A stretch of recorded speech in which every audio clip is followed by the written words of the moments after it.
Hello बच्चों, important question की series में अब हम आ गए हैं चैप्टर नंबर 5 पर, जो कि है लिमिट, कॉन्टिन्यूटी एंड डिफरेंशियबिलिटी। जैसा कि आप जानते हैं कि ये कैलकुलस का स्टार्ट है और यहीं से अगले 5 चैप्टर तक नेक्स्ट 5 चैप्टर कैलकुलस के होंगे और जो सीधे डिपेंड होंगे इसी चैप्टर पर। और हमें इस चैप्टर से भी एग्जाम में क्वेश्चंस मिलने वाले हैं और सभी क्वेश्चन में चैप्टर में क्वेश्चन मिलने वाले हैं, क्योंकि ये बात आप भी जानते हैं कि कैलकुलस का जो वेटेज है वो 44% अप्रॉक्स है। ठीक है, पूरे पेपर में 44% का कैलकुलस का वेटेज है और सभी से लगभग बराबर क्वेश्चंस आते हैं। तो आज के इस वीडियो में हम लोग स्टार्ट करेंगे लिमिट, कॉन्टिन्यूटी एंड डिफरेंशियबिलिटी का लिमिट पार्ट, जो आपको एमसीक्यू में 101% मिलता है। कभी कभी ऐसे क्वेश्चनों को 2 मार्क्स में भी डाल दिया जाता है और यहां से आपसे ये तो बिल्कुल नहीं कहा जाएगा कि चलिए चेक करके बताइए कि लिमिट एग्जिस्ट करती है कि नहीं करती है और ये बताइए कि क्या ये कॉन्टिन्यूअस है कि नहीं। ये पूछा जा सकता है कि ये कॉन्टिन्यूअस है या नहीं, बट इसकी जो प्रोबेबिलिटी है वो सबसे कम है। यहां से जो क्वेश्चन पूछे जाते हैं वो आप पीवाईक्यूज देखेंगे, कोई भी सैंपल पेपर देखेंगे तो आपको पता चलेगा कि यहां से कांस्टेंट की वैल्यू निकालने के क्वेश्चन पूछे जाते हैं सीधे, कि फाइंड द वैल्यू ऑफ के if the given function is continuous at the given point. तो हम आपको कुछ छोटी छोटी बातें बताएंगे और फिर हम स्टार्ट करेंगे कि इनको सॉल्व कैसे करना है। चलिए देख लेते हैं। सबसे पहले तो ये समझ लीजिए कि किस तरह का अगर हमें क्वेश्चन मिला तो हमारा अप्रोच क्या होगा, या हम डायरेक्ट क्या क्या यूज कर सकते हैं। सबसे पहले आप ये देखिए कि हम लोग एक स्टैंडर्ड लिमिट याद रखेंगे और वो स्टैंडर्ड लिमिट ये है कि अगर लिमिट डिब्बा टेंड्स टू 0 है, डिब्बा मतलब वहां कुछ भी लिख सकते हैं, और यहां पर साइन डिब्बा और अपान डिब्बा आता है तो इसकी वैल्यू 1 होगी। ये याद रखिएगा। ठीक, स्टैंडर्ड लिमिट्स हैं। दूसरी वैल्यू है बच्चों कि अगर लिमिट हम यहां लिखें और डिब्बा टेंड्स टू 0 हो और tan डिब्बा अपॉन डिब्बा हो तो इसकी वैल्यू भी 1 होने वाली है। याद रखिएगा, इस डिब्बे में कुछ भी आ सकता है। थर्ड नंबर पर अगर कभी सिचुएशन आपको बनती है तो एक फॉर्मूला आप याद रखिएगा कि cos और 2 और यहां डिब्बा होगा, cos 2 और डिब्बा होगा, तो इसके दो बहुत इंपॉर्टेंट फॉर्मूले हैं। एक 2 cos स्क्वायर और यहां पर जब ये 2 इंटू डिब्बा होगा तो ये डिब्बा बनेगा, और -1 और एक 1 - 2 साइन स्क्वायर डिब्बा होगा। मेरी ये बात याद रखिएगा। अगर आपको लगता है कि यहां 2 नहीं, सिर्फ इतना ही है, तो ये डिब्बा बाई 2 एंड डिब्बा बाई 2 जो ही यहां पर मैं लिख रहा हूं वो बहुत ज्यादा यूज होने वाला है, बस वही हम कर रहे हैं। ठीक है, ये यूज ही होगा। 4 पॉइंट इसमें ये याद रखिएगा, कई बार आप देखेंगे लिमिट में आपको स्क्वायर रूट के टर्म्स मिल जाएंगे इस तरह से प्लस माइनस करके, और आपको बहुत उलझा देंगे।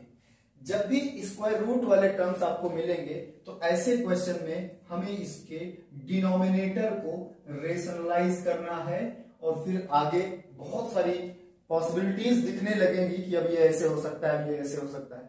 कुछ सजेशन है लिमिट के क्वेश्चंस को करने की, वो ये है, या तो आप इस तरह से बना लीजिएगा या तो इस तरह से देख लीजिएगा। अगर ऐसा कुछ दिखता है तो ये फॉर्मूला यूज करिएगा, और अगर स्क्वायर रूट दिखता है तो ये। कभी कभी एक और ऑप्शन में आपको बता देता हूं, कई बार हम लोग देखते हैं कि हमें यहां पर पॉलिनोमियल्स मिलने लगते हैं और यहां पर भी पॉलिनोमियल्स मिलने लगते हैं। इनको भी सॉल्व करने में हमें फैक्टर करना होगा, तब हम इजी इनको समझ सकते हैं। फैक्टर करना होगा। ठीक है, क्या मेरी ये बात समझ में आ रही है? हमें इनको फैक्टर करना होगा। अब सबसे इंपॉर्टेंट बात यह है कि जब आपसे कहेंगे कि फाइंड द वैल्यू ऑफ के for which the function is continuous, तो फर्स्ट आपका जो अप्रोच होगा उस अप्रोच में आपको रिजल्ट 0 मिल रहा होगा, मतलब लिमिट 0 अपान 0 हो रही होगी।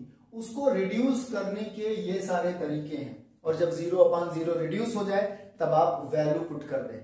तो आई होप कि आपको याद आ गया होगा। ये लिमिट कैलकुलेट करने के बेसिक तरीके हैं जो 11th में ही सिखाए जाते हैं, लेकिन इनका यूज मेंटेन है, बना हुआ है, और इनके यूज के बिना हम कुछ कर नहीं पाएंगे।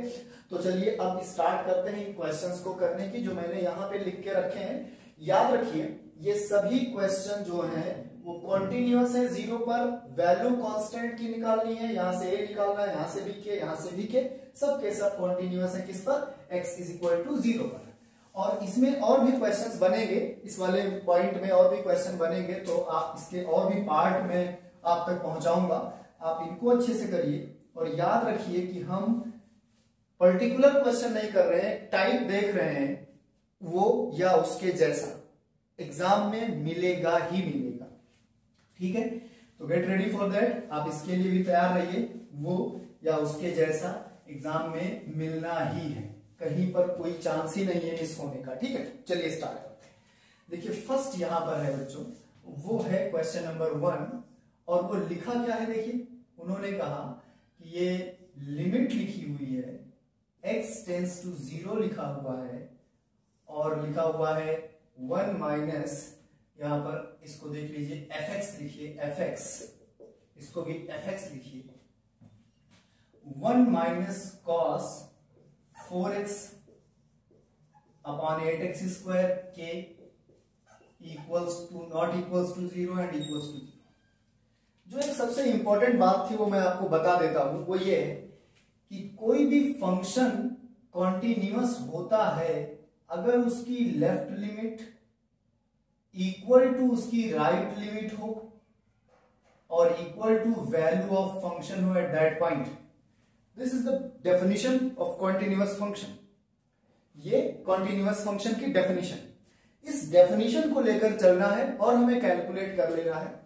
तो अगर आप लेफ्ट लिमिट निकाल लेते हैं या राइट निकाल लेते हैं तो उनको आप फंक्शन की वैल्यू के इक्वल कर देंगे तो आपका काम इजी हो जाएगा। तो चलिए समझते हैं। देखिए ये देखिए x नॉट इक्वल टू 0 का सीधा सा मतलब है कि x यहां पर लेस देन भी 0 है और ग्रेटर देन भी 0 है। तो लेफ्ट लिमिट या राइट लिमिट कोई भी आप ले लीजिए, वहां से निकल कर आ जाएगी। तो एक पार्ट तो यही है, x टेंड्स टू 0 है। देखिए 1 माइनस, ये देखिए cos 4x लिखा हुआ है, जिसको हम क्या लिख सकते हैं, cos 2 इंटू 2x। तो ये लिखा हुआ है बच्चों cos 2 into 2x upon 8x square. और जब फंक्शन की वैल्यू सीधा निकालना है तो वो देखिए जब x 0 है तो ये कितना है, तो equal to k। Most probably MCQ में आएगा, अदरवाइज वैसे भी आ सकता है। तो यहां देखिए limit x tends to 0, 1 minus cos 2 into 2x लिखा हुआ है। तो 1 माइनस, यहां पर देखिए आपको इस cos 2x की ऐसी वैल्यू लिखनी है कि ये 1 कैंसिल हो जाए, और वो वाली वैल्यू मैं तुम्हें बताऊं वो यही है, 2 sine square 2x upon 8x square equals to k। बच्चों अगर हम इसको ओपन करेंगे तो वैल्यू क्या मिलेगी, लिमिट x टेंड्स टू 0। देखिए ये इससे कैंसिल हो रहा है, ब्रैकेट को ओपन करके देख लीजिए, कोई दिक्कत की बात नहीं। जैसे ही आप इसको ओपन करोगे ये प्लस हो जाएगा, ये इससे कैंसिल हो गया, ये 2 इस 4 को 8 को कैंसिल कर देगा। तो जो भी कुछ यहां बच रहा है वो देख लिया जाए कि क्या बच रहा है। देखिए साइन 2x अपॉन 2x और इसका होल स्क्वायर बच रहा है, वो इक्वल टू k। ये देखिए अब सोचिए कि अगर x 0 को जा रहा है तो क्या 2x 0 को नहीं जाएगा, और ये डिब्बा वाला केस नहीं बन गया, साइन डिब्बा अपॉन डिब्बा 1 डिब्बा टेंड्स टू 0। तो इसकी वैल्यू कितनी होने वाली है, 1 square is equal to k। तो क्या k की वैल्यू 1 नहीं आ गई। तो यहां से जो k की वैल्यू आपको निकालनी थी वो 1 आ गई है। आई होप कि आपको ये बहुत क्लियर समझ आया होगा। रट लीजिएगा, एकदम अच्छे से समझ लीजिएगा, एग्जाम में आना ही है, इनको बिल्कुल आना ही है, इनमें कोई इब्बट ही नहीं है, ठीक है। तो ये क्वेश्चन नंबर 1 था हमारा बच्चों। चलिए हम क्वेश्चन नंबर 2 की तरफ आते हैं, और क्वेश्चन नंबर 2 में हमको लिखा हुआ है सीधा सा, और हम उसको चलिए समझ लेते हैं, ठीक है, कि यहां पर वैल्यू कैसे फाइंड करनी है। ये बहुत इजी है। जब भी आपको स्क्वायर रूट जैसी चीजें कहीं दिखें, आप उनको बहुत आराम से कैलकुलेट करिएगा, वो आपको आंसर देंगे। जैसा मैंने बताया, रेशनलाइजिंग द डिनोमिनेटर का कॉन्सेप्ट यूज करिएगा। देखिए क्वेश्चन नंबर 2 है यहां पर, और वो लिखा हुआ है fx is equal to limit 1 minus cos 4x upon x square when x is less than 0 and this is a, when x is equal to 0 and this is root x upon root 16 plus root x minus 4 when x is greater than 0. देखो मैंने आपको समझाया है पहले से भी और इस बार भी बता रहा हूं कि जब भी कभी आपको किसी भी गिवन फंक्शन में कांस्टेंट निकालना होगा तो ये पहले से गिवन होगा कि ये फंक्शन कॉन्टिन्यूअस है। अगर ये फंक्शन कॉन्टिन्यूअस है तो उसकी left hand limit, right hand limit, value of function सब सेम होंगे। हम ए निकालने वाले हैं, इस बार अपने पास दो ऑप्शन है, हम इसको लेकर भी ए निकाल सकते हैं, वो लेफ्ट हैंड लिमिट होगा, हम इसको लेकर भी ए निकाल सकते हैं, वो राइट हैंड लिमिट होगा। मैं आपको इसको लेकर ए कैलकुलेट करना सिखाऊंगा। रीजन ये है कि मैं चाहता हूं कि आप इस तरह के क्वेश्चन को भी कैसे सॉल्व करेंगे वो भी आप समझ लें। ठीक, तो चलिए, क्योंकि ये फंक्शन कॉन्टिन्यूअस है, सिंस fx इज कॉन्टिन्यूअस, ये गिवन है fx is continuous at x is equal to 0, इसका मतलब हुआ कि RHL जो होगा वो भी वैल्यू ऑफ फंक्शन के इक्वल होगा। RHL का मतलब देख लीजिए, RHL ये है, this is limit h tends to 0, बच्चों यहां पर आएगा roots x, root 16 plus root x minus 4, और ये किसके इक्वल है, स्मॉल a के, क्योंकि यहां वैल्यू ऑफ फंक्शन कितनी है, स्मॉल a। अब मैंने क्या बताया कि जब स्क्वायर आपके डिनोमिनेटर में स्क्वायर रूट दिखे तो रेशनलाइज करिए डिनोमिनेटर को, तो डिनोमिनेटर को रेशनलाइज करना है। और ये जो मेथड्स मैंने आपको बताए हैं ये 0/0 को रिड्यूस करने के मेथड्स हैं। ठीक है, तो अब डिनोमिनेटर को रेशनलाइज करिए, रेशनलाइज द डिनोमिनेटर, तो आपको पता है कि हमें करना क्या है, this is 16 root x minus 4, यहां पर हो जाएगा 16 प्लस रूट x प्लस 4, और यहां हो जाएगा 16 प्लस रूट x प्लस 4। आप समझ रहे हैं कि रेशनलाइजेशन का ये बेसिक कॉन्सेप्ट है, 9th में सिखाया जाता है। ठीक है, अब देखिए डिनोमिनेटर में अगर आप थोड़ा सा क्लियर इसको समझने की कोशिश करेंगे तो आपको दिखेगा कि यहां पर जो डिनोमिनेटर है उसमें हमें limit h tends to 0 root x ऐसे मिलेगा, यहां पर रूट 16 प्लस रूट x मिलेगा प्लस 4 मिलेगा, और नीचे जानते हो जाएगा 16 plus x minus 16, a minus B, a plus B, जो होता है a square minus B square. आप समझ लीजिए इस बात को यहां पर बिल्कुल क्लियर कट। और हाँ, इस पे रूट भी बच रहा है, ये इससे कैंसिल हो गया, ये इससे कैंसिल हो जाएगा, इस साइड में a लिखा हुआ है। और आप अच्छे से जानते हैं कि डिनोमिनेटर में जब x नहीं रहा, मतलब डिनोमिनेटर में x नहीं है, मतलब डिनोमिनेटर में 0 होने के चांस खत्म हो गए हैं। तो जब डिनोमिनेटर में 0 होने के चांस खत्म हो गए हैं तो अब हम आगे बढ़ सकते हैं, और अब हम इसमें a की वैल्यू पुट कर देंगे, h की वैल्यू 0 या x की वैल्यू 0, जो भी है, यहाँ पर x है, सॉरी यहाँ पर x लिखना है। तो ये वैल्यू क्या बनेगी बच्चों, देखो a इक्वल टू, यहां से वैल्यू मैं यहां पर लिख देता हूं, देख लीजिए, जब ये वैल्यू यहीं पर कर देता हूं, देखिए तो ये बनेगा रूट 16 और प्लस 0 प्लस 4 और अपान 1 इक्वल टू a। तो क्या a की वैल्यू 8 नहीं आ गई, तो ये यहां से a की वैल्यू 8 आ गई, ये आपका सेकंड आंसर हो गया। ठीक है, इतनी बात समझ में आ रही है। अब देखिए थर्ड बहुत चिंदी क्वेश्चन है और ये भी लगभग वैसा ही चिंदी है, तो इन दोनों को भी कर देते हैं। ठीक है, तो अभी इसमें और भी है क्वेश्चंस, बहुत अच्छे अच्छे क्वेश्चन है और सब मैं आपको दूंगा। ठीक है, आप बस रेडी रहिए अच्छा करने के लिए, मेहनत करते रहिए। ठीक है, तो आप बढ़िया करने वाले हैं इसमें। ठीक, चलिए नेक्स्ट देख लेते हैं। नेक्स्ट में ये है बच्चों कि जो अगला क्वेश्चन है वो भी ऐसा ही है कि फंक्शन कॉन्टिन्यूअस है और हमें वहां से x की वैल्यू कैलकुलेट करनी है। ठीक, जैसे कि देखिए यहां पर क्वेश्चन नंबर 3 है हमारे लिए, fx लिखा हुआ है, लिमिट, या ऐसे लिखिए fx लिखा हुआ है sine x upon x cos x, x not equal to 0, this is k, x is equal to 0। इसका सॉल्यूशन देखिए, मैंने क्या कहा कि ये फंक्शन कॉन्टिन्यूअस है, किस पे, 0 पे। अगर ये फंक्शन 0 पे कॉन्टिन्यूअस है तो इसका सीधा सा मतलब है बच्चों कि left hand limit right hand limit की वैल्यू फंक्शन के इक्वल होगी। लेफ्ट राइट दोनों यही पढ़ने वाले हैं, नॉट इक्वल टू मतलब आइदर लेस देन 0 और ग्रेटर देन 0। तो चलिए बात कर लेते हैं इस पे। तो मैंने कहा कि आप लिमिट लिखिए, x टेंड्स टू 0 लिखिए, और यहां पर देखिए साइन x अपॉन x और प्लस cos x लिखा। बहुत सिंपल और बहुत छोटा क्वेश्चन। आपको पता है कि लिमिट, अलजेब्रा ऑफ लिमिट में आपने देखा होगा कि लिमिट डिस्ट्रीब्यूट होती है। इसका मतलब ये हुआ बच्चों कि लिमिट x टेंड्स टू 0 है और sin x अपॉन x है, और लिमिट x टेंड्स टू 0 है और cos x है, इक्वल टू k है। यहां पर वैल्यू 1 आने वाली है और यहां पर x की वैल्यू 0 करोगे तो cos भी 1 ही आएगा, और इस तरह से k की वैल्यू यहां पर कितनी आ गई बच्चों? वैल्यू 2 आ गई।